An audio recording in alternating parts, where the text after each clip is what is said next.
Aunty, आपको ना Shakuntala aunty ना बहुत बुरा भला कह रही थी। क्या कह रही थी? अरे आंटी, अगर बता देंगे आपको ना तो आपको बहुत बुरा लगेगा। अरे शकुंतला क्या है ना, बहुत मुंह फट है, उसको उल्टा सीधा बोलने की आदत है। जाने दो उसकी बात का। नहीं आंटी, बहुत बुरा भला कह रही थी आपको। तो क्या कह रही थी बताओ? कह रही थी ना, खा खा के मोटाई है, गेंदा की तरह चाप के खाती है।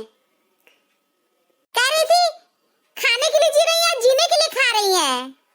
कह रही थी खा खा के गेंदा की तरह मोटाई है। पूरे घर का राशन खुद ही चाप लेती है। आंटी ये भी कह रही थी पूरे दिन लगता है ना ठूस ठूस के खाती है। शादी में जाती है तो सबसे पहले खाना पे टूट पड़ती है। ऐसा है ना, शकुंतला ना देखो सूख के कांटे जैसी है, छिपकली छिपकली जैसी है। वो तो मेरे मोटापे को देख के जले भुनेंगी ही। ऐसे लोग की परवाह नहीं है, उनको जलने भूलने दो। तुम्हें पता है सौर मंडल में सारे ग्रह गोल मटोल है, सूरज भी गोल है, चंदा भी गोल है, पूरी दुनिया गोल मटोल, हम भी गोल, तुम भी गोल, सब लोग गोल मटोल है। जब कभी भी अगर धरती का विनाश होगा करोड़ों अरबों खरबों वर्ष बाद, तो जानती हो क्या होगा?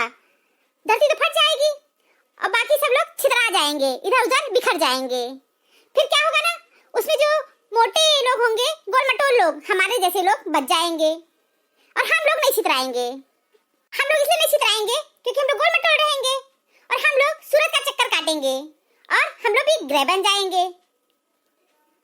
वो जो शकुंतला है ना, हमारे मोटापे से इतना जल भून रही है, उसे कोई फायदा नहीं होगा। कहना वो भी जाए खाए पिए ठूसे और अपना शरीर बनाए, नहीं तो छिपकली की तरह रहेंगी और दम तोड़ देंगी किसी दिन। क्या है ना, शरीर दो प्रकार का होता है, एक लोग मोटे होते हैं, एक पतले लोग होते हैं। ऐसा नहीं होता है कि पतले लोग खाना नहीं खाते हैं, पतले लोग भी खूब खाते हैं, बस उनके शरीर में ही नहीं लगता है। और मोटे लोग अगर नमक रोटी भी खा लेंगे तो उनका शरीर भी फूल जाएगा और वो उनके शरीर में लगेगा भी। और कुछ लोग पतले होते हैं, उनको कितना भी खिला दिया जाए, कितना भी खिला दिया जाए, पर उनके शरीर में लगता नहीं है भोजन। क्योंकि जो पतले लोग होते हैं ना, वो जलनशील पदार्थ के होते हैं और जलते भुनते रहते हैं दूसरों को देख करके।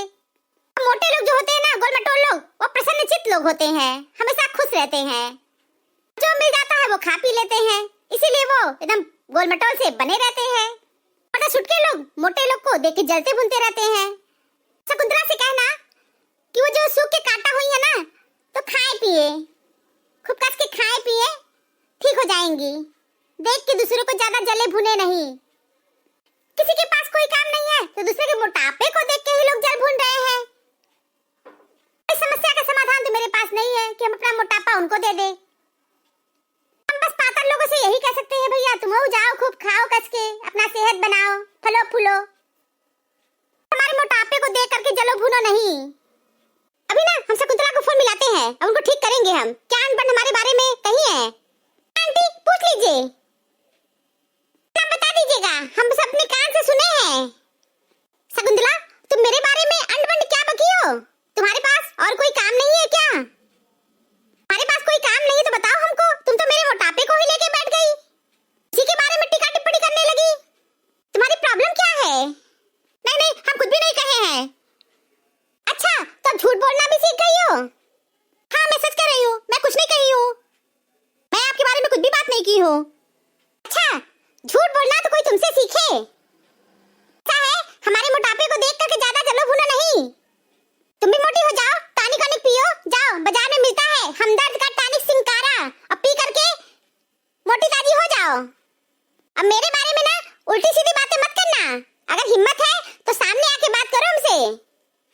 कुआरे जैसे सूख गई हैं, अपना दशा नहीं देख रही हैं, दूसरों को देख करके जल भून रही हैं। तुम भी खाओ हचक करके जाके, सुबह दोपहर शाम ठूसो खूब। कौन मना किया है कि तुम खाओ पियो नहीं? क्या देते हैं, मेरे बारे में उल्टी सीधी बातें मत करना। हम कुछ भी बात नहीं किया आपके बारे में। ठीक है, फोन रखिए अब। हाँ, मुझे भी शौक नहीं है तुम्हें फोन करने का, आइंदा उल्टी सीधी बात मत करना। देखी, फोन रख दी। बहुत अच्छा सुनाई आंटी, आप बहुत अच्छा सुनाई है। अद्वैत दर्शन के अनुसार हम सब ईश्वर के अंश और वंश हैं। अगर हम ईश्वर के अंश और वंश हैं तो हमें ईश्वर जैसा बनना भी चाहिए। हम ईश्वर नहीं है और हम ईश्वर जैसे भी नहीं बन सकते हैं। कुछ ईश्वरी गुण है जो हम अपना सकते हैं। जैसे ईश्वर कर्मशील है, हमेशा कर्म विश्वास करें। ईश्वर गंभीर, धीर, प्रसन्न है, विवेकपूर्ण है। ईश्वर करुणाकर है, इसे सब पर दया करे, सबकी सहायता करे, मैत्री करे, सहिष्णु बने। सब ईश्वर के ही अंश और वंश हैं। और हमेशा कोशिश करिए कि आपकी वजह से किसी की आंखों में आंसू ना आने पाए, क्योंकि सबसे बड़ा पाप यही है कि अगर आपकी वजह से किसी की आंख में आंसू आ जाए, ये सबसे बड़ा पाप है।